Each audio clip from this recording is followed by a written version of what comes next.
Sei la mia pioggia, sei il mio vento, sei l'orizzonte qui al mio fianco,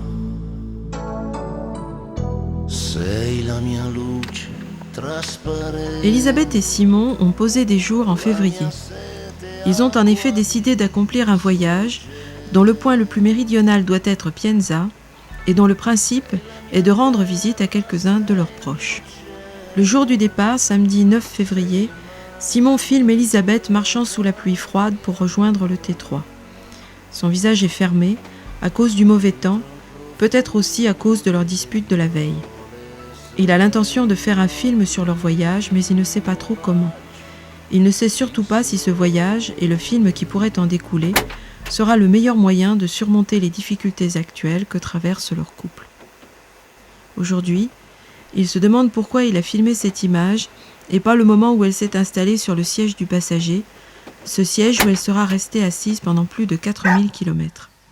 Ou pourquoi pas la petite, grimper la première dans le T3, de peur qu'on ne parte sans elle.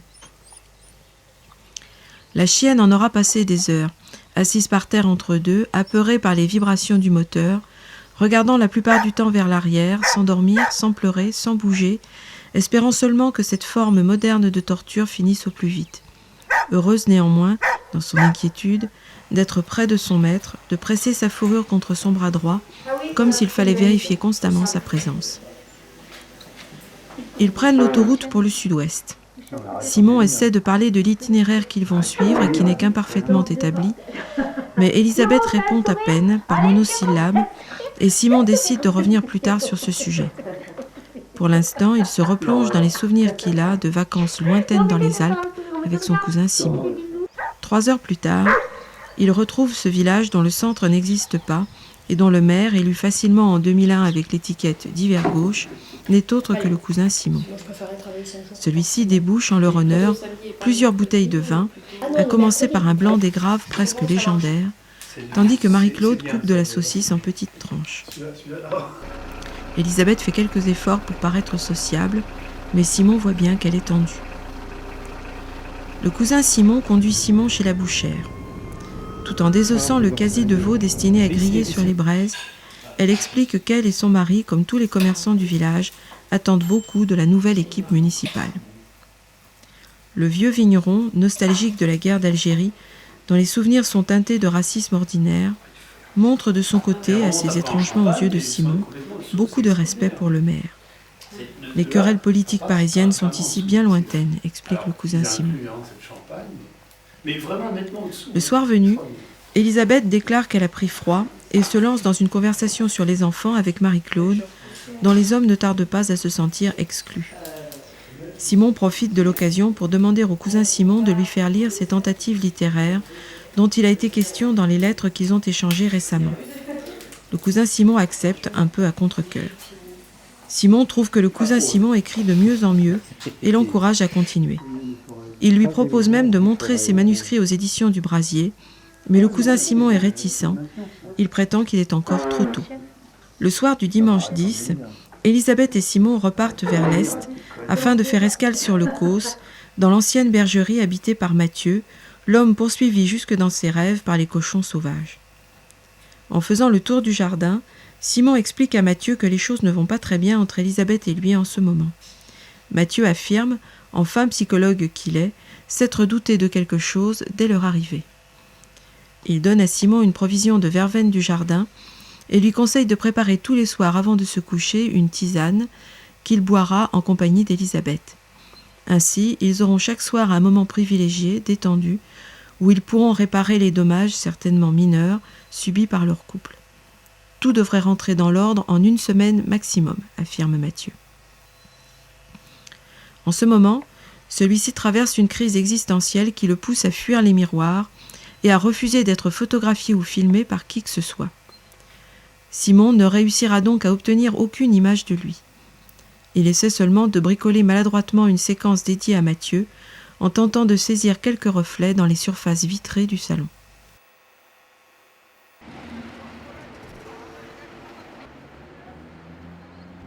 Mardi 12, avant le grand départ pour le sud, Elisabeth et Simon achètent une chaîne pour la petite des lunettes de soleil qui se seront révélées presque inutiles, du vin pour offrir.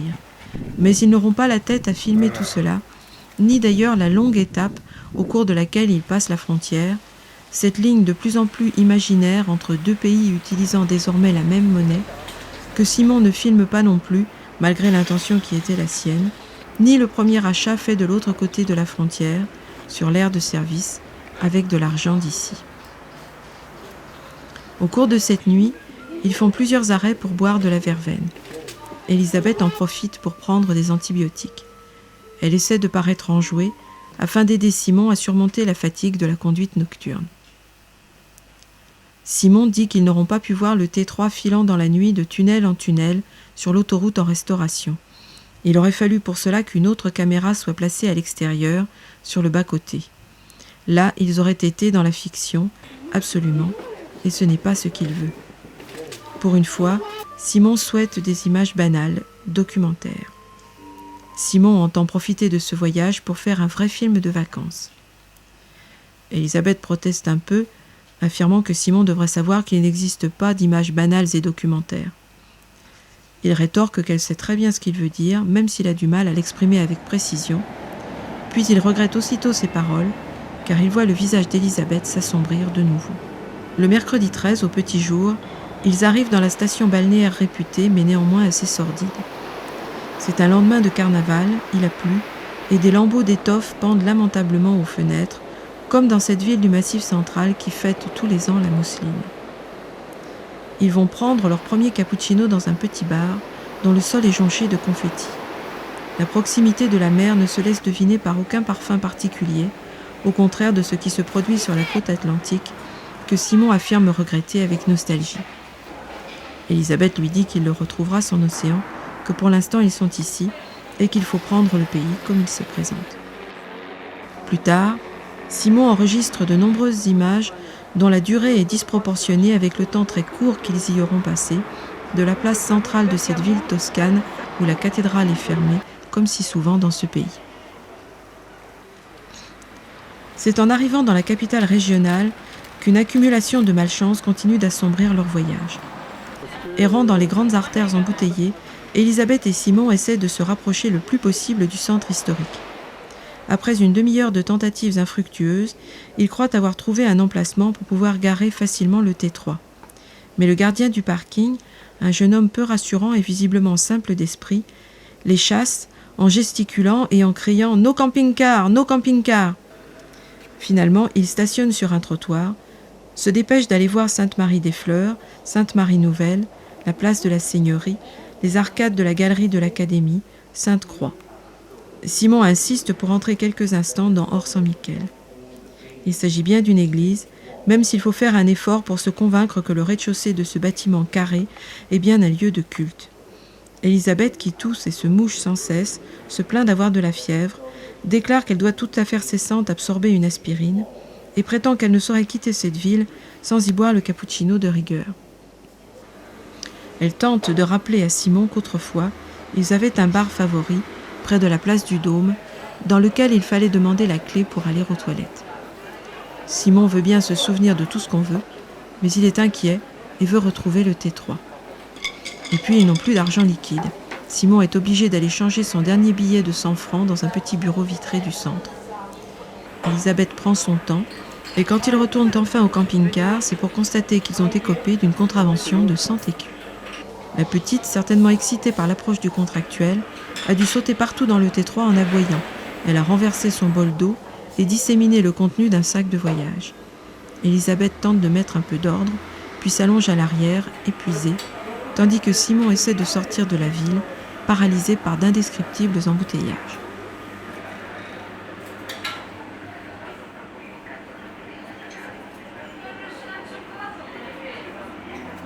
Simon se réveille le premier à 7h15 le matin du jeudi 14 avec un mal de gorge carabiné. La tête inclinée pour ne pas se cogner au plafond bas, il se livre à une toilette sommaire avec un demi-litre d'eau tiède au fond de la cuvette. Pendant ce temps, la petite est remarquablement calme. Bonjour. Ayant fait coulisser la porte latérale, il va promener la chienne sur l'aire d'autoroute où ils ont passé la nuit. Sur la pelouse mitée, il remarque une femme, debout à côté de ses bagages, en tailleur et talons hauts, fumant nerveusement en attendant Dieu sait qui. Quand il passe près d'elle, la femme lui sourit. Simon éternue bruyamment, presse le pas et détourne les yeux. Dans l'ancienne capitale étrusque, Élisabeth, qui ne va pas beaucoup mieux, insiste pour aller consulter le pharmacien local. Mais celui-ci refuse de leur vendre un médicament semblable à celui acheté en France parce qu'ils n'ont pas d'ordonnance.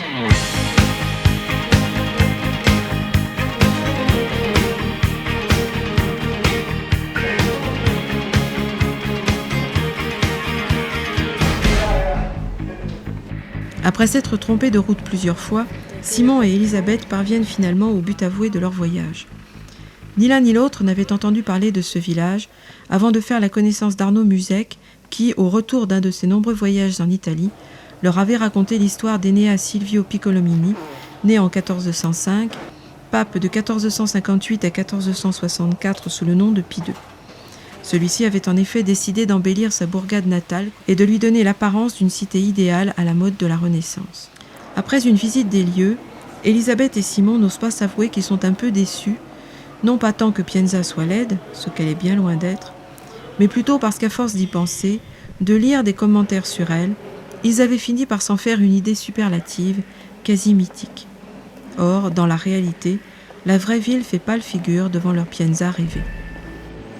Canto, canto, canto la canzone che non c'è. Scriverò la storia che mi parlerà di te. Avant d'en repartir, ils y font néanmoins l'acquisition d'une assiette décorée pour la famille et d'un demi-pecorino, principale spécialité locale.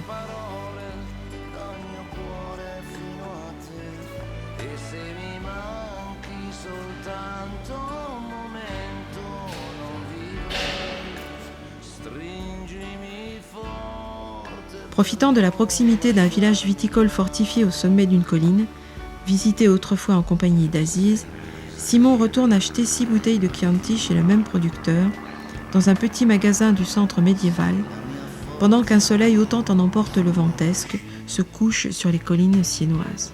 Sei la mia eterna primavera, sei la tenerezza della sera, la pioggia ti accarezza il viso e poi il cielo si spalanca all'improvviso e dal profumo. Malgré le froid et l'heure déjà tardive, Élisabeth convainc Simon de faire halte dans une autre ville toscane. C'est sous une pluie glaçante qu'il sacrifie sans s'attarder au rite consistant à découvrir les principaux monuments du centre tout en lisant le guide bleu, comme pour vérifier que les choses sont bien à leur place. Mais Simon se sent fiévreux, il a mal à la gorge et bien vite, il se replie vers un bar pour le non moins rituel cappuccino.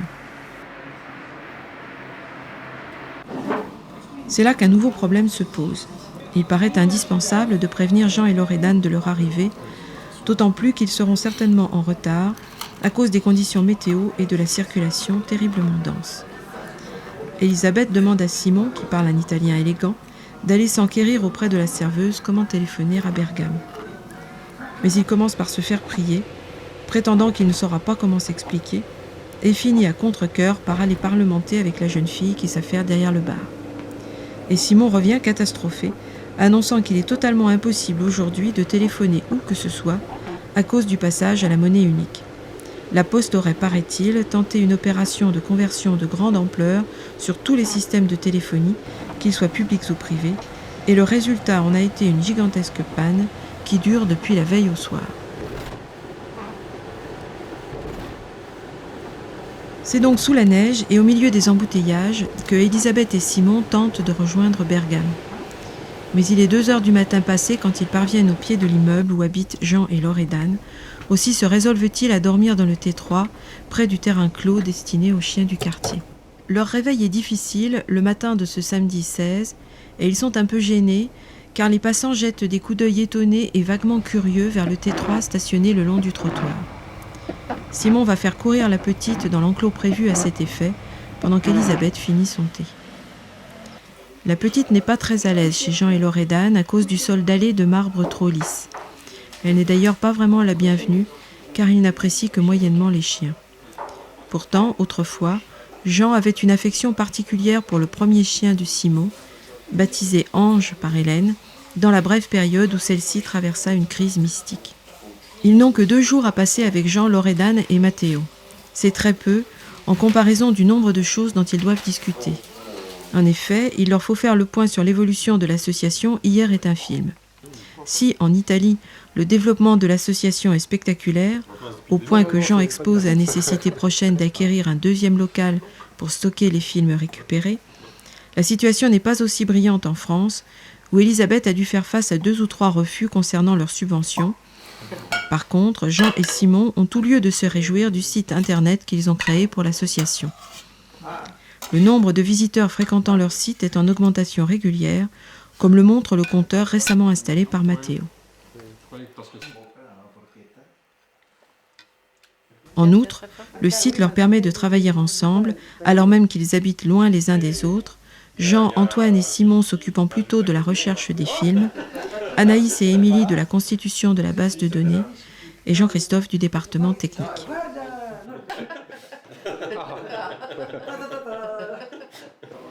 Lors d'une promenade avec Jean et Loredane, ils traversent un marché aux puces assez sordide, où Simon dévisage avec curiosité et un certain effarement les nombreux marginaux qui circulent dans les allées.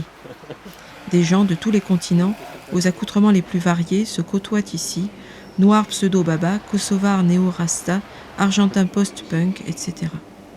Simon n'est pas tranquille, et mécontent de lui-même, car il se dit que cette vague crainte, il ne l'aurait certainement pas ressentie 20 ou 30 ans plus tôt, quand il parcourait avec Jean ou Aziz, ou les deux, insouciants, certains pays beaucoup plus inquiétants que les banlieues européennes actuelles. Soudain, un jeune homme tout habillé de noir avec des lunettes bleues le bouscule et lui arrache le sac de sa caméra. Elisabeth pousse un cri, Jean se retourne brusquement, Loredane esquisse un geste, comme pour réclamer de l'aide alentour. Mais l'homme a disparu, et les quelques personnes ayant assisté à la scène détournent les yeux sans mot dire. Loredane demande à un Napolitain vendeur de CD pirates s'il a vu le voleur s'enfuir, mais celui-ci affirme avec un grand sourire ne s'être aperçu de rien. Elisabeth dit qu'elle en a un peu marre, que c'est la 2e fois qu'on leur vole une caméra en 3 ans. Mais Simon la rassure. Le voleur n'a pris que le sac, pas la caméra, que Simon avait dissimulé quelques minutes plus tôt sous son blouson. Il ne voulait pas la montrer, de peur que certains acceptent mal de se croire filmés. Elisabeth reproche tout de même à Simon de ne pas assez se méfier. Le jeune homme est parti avec le bloc secteur et la batterie de rechange. Le caméscope est donc quasiment inutilisable. La recherche d'un nouveau bloc d'alimentation leur prend tout l'après-midi et leur coûte 164 écus. Le dimanche 17, Jean, Simon et Matteo sont plongés dans de complexes opérations de mise à jour du site de Hier est un film, quand Elisabeth insiste pour aller revoir la pinacothèque où elle se souvient d'avoir été fortement impressionnée par le Christ mort. Simon rechigne un peu, d'autant que Loredane est en train de mettre la table et que d'appétissantes odeurs se répandent depuis la cuisine. Elisabeth se rappelle aussi une statue de Napoléon située dans la cour du musée, dont elle aimerait bien revoir les fesses en pomme. Simon affirme qu'ils ont bientôt fini et qu'ils n'en ont que pour quelques minutes. Loredane intervient alors et dit qu'elle sait bien ce que c'est quand les hommes sont devant un ordinateur, que ça va durer toute la journée et qu'ils ne sont pas venus ici pour rester 2 jours enfermés.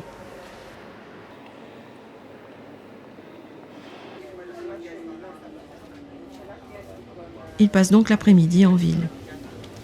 Dans le métro, Simon remarque un homme qui lit le journal. Il murmure à Elisabeth qu'il pourrait s'agir de son voleur de la veille, mais elle pense que c'est hautement improbable.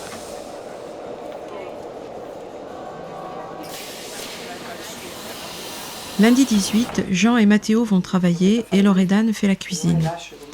Depuis qu'elle est à la retraite, après avoir bénéficié d'une mesure visant à diminuer le nombre des fonctionnaires, elle se livre à d'intenses recherches culinaires où le respect de la tradition héritée de sa mère, légendaire cuisinière de Bosco di Lepre, se mêle aux expériences avant-gardistes les plus radicales de la gastronomie contemporaine.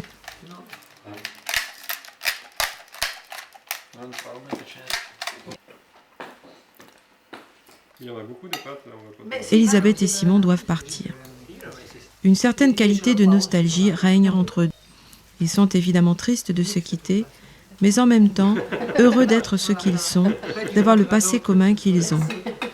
Elisabeth se surprend à penser qu'elle n'a vécu au total que quelques semaines avec Jean et Loredan, bien moins de temps à coup sûr qu'avec beaucoup d'autres personnes de qui elle se sent infiniment moins proche.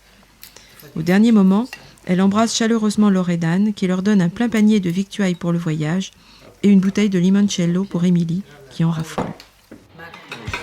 Dans le T3, Elisabeth et Simon ne parlent pas, la petite les regarde en bâillant, le soleil bas de l'hiver illumine la Ligurie. Après la frontière, Simon met involontairement en scène un court drame qui aurait pu s'intituler « Elisabeth perdue dans Menton ». Il lui propose en effet de descendre acheter du pain alors que le T3 est bloqué dans les embouteillages. Mais il y a du monde à la boulangerie et la circulation se dégage brusquement, si bien qu'il est contraint de rouler, d'aller se garer dans une rue adjacente en stationnement interdit sur un passage pour piétons. Simon revient sur ses pas, mais Elisabeth a disparu.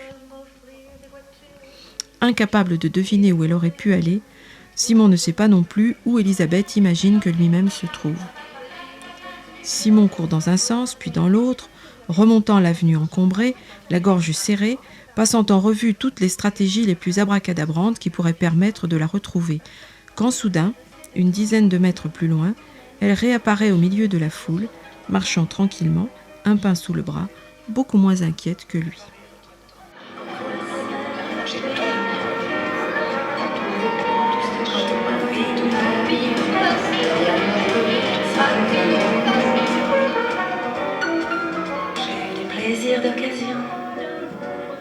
Mardi 19, Simon n'aura pas filmé Monaco, ni l'extérieur du cinéma de Vence où ils auront vu 8 femmes de François Ozon, ni l'intérieur lumineux de la galerie Macht où il fallait payer pour prendre des images, ni le violent Mistral qui les aura bousculés sur l'autoroute.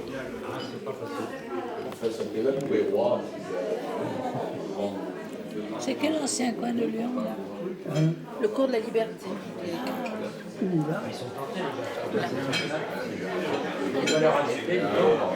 Qui arrivait place du Pont, elle arrivait place du Pont.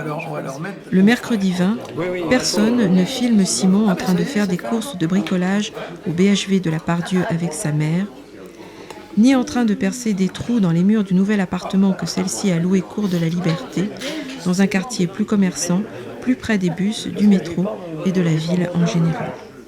À 60 ans. À l'occasion.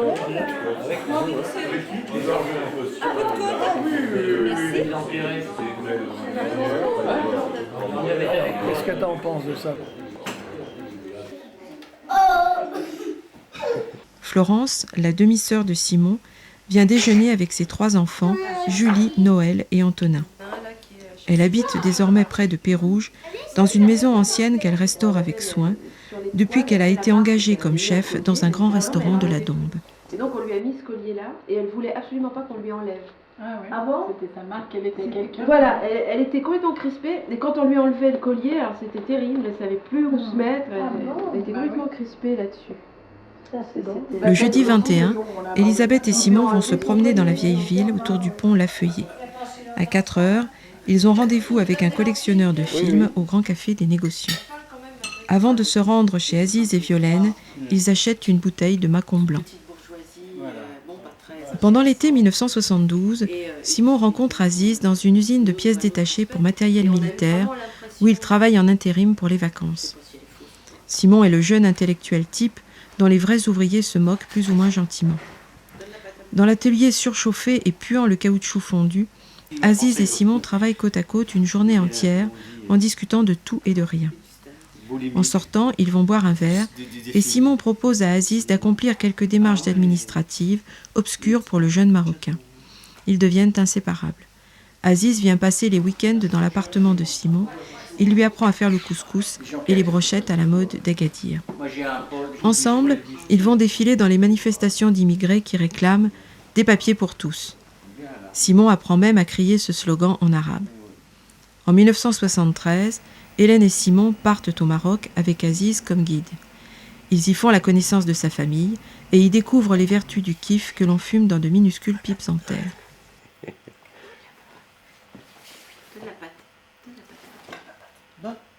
3 ans plus tard, Aziz, Elisabeth, Simon, Loredane et Jean font un voyage mémorable aux sources de la Loire. C'est le début d'une intense amitié qui dure 10 ans et qui s'étiole, sans raison, au début des années 90. 6 mois plus tôt, un samedi soir, le téléphone sonne. C'est Aziz. Interdit, Simon ne sait pas quoi répondre. Aussi maladroit l'un que l'autre, ils décident de se revoir à la prochaine occasion favorable. C'est pourquoi Elisabeth et Simon sont ce soir chez Aziz et Violaine. Au début, ils ne savent pas trop quelle contenance adopter, mais il ne faut pas plus de 3 minutes pour que, assis autour d'une bouteille de vin blanc et de quelques olives, ils rient ensemble en caressant la petite et se retrouvent comme s'ils s'étaient quittés la veille. Alors moi, c'est moi qui vais vous servir, parce que je suis le chef. Mais une ombre plane sur leurs retrouvailles. En effet, Aziz est malade. Violaine leur raconte les épreuves qu'ils ont dû traverser. Maintenant, il va mieux. L'espoir est possible.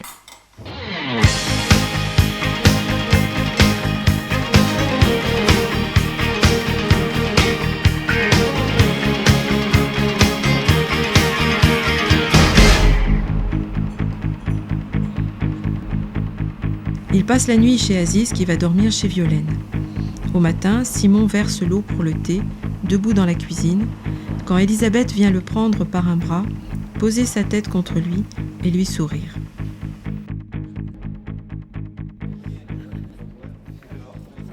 Le soir du vendredi 22, ils font une halte dans leur ancienne ville où ils assistent de manière impromptue au vernissage de l'exposition d'un artiste tchèque organisé par Stéphane Sherpazo et au repas qui s'ensuit. Elisabeth et Simon retrouvent dans la médiathèque Anaïs, Émilie et Jean-Christophe, mais aussi Denis, François et quelques autres qui viennent les saluer comme s'ils habitaient encore ici. Simon aperçoit Bernard Sauvage, avec qui il a tourné autrefois un petit film en forme de lettre et qui est devenu depuis un artiste confirmé. Simon veut aller le saluer, mais Jean-Christophe et Denis ont tellement de choses à lui raconter que Bernard est déjà parti quand Simon tente de le rejoindre. Elisabeth et Simon donnent des nouvelles de Jean et Loredane et parlent avec leurs amis des projets de Hier est un film. Il est question de réunir tout le monde en juillet prochain, dans un lieu qui reste à déterminer. Anaïs, quant à elle, raconte la mésaventure survenue à Laure, qui est devenue depuis sa belle-sœur. Celle-ci se trouvait sur son balcon, au moment précis où Pierre, le frère d'Anaïs, dont elle était secrètement amoureuse, interpellait depuis la cour une fille habitant l'immeuble. Poussée par la jalousie, Laure se pencha exagérément pour essayer de découvrir de qui il s'agissait. Elle manqua basculer dans le vide, poussa un grand cri et se retint in extremis à la grille en fer forgé. Voyant la situation, Pierre se précipita pour aider la jeune fille, et c'est ainsi que Laure devint la belle-sœur d'Anaïs. Cette histoire plaît beaucoup à Elisabeth. Ah, c'est bien, là. Elle lui rappelle un de ses romans préférés. D'ici, ça peut être déjà pas mal. Elle demande donc à Anaïs de mimer la scène, en guise de repérage pour un film à c'est faire, bien, là. dans un futur que tout le monde espère aussi proche que possible. Ah, c'est bien, là. À fond à droite. Ah, c'est bien, là.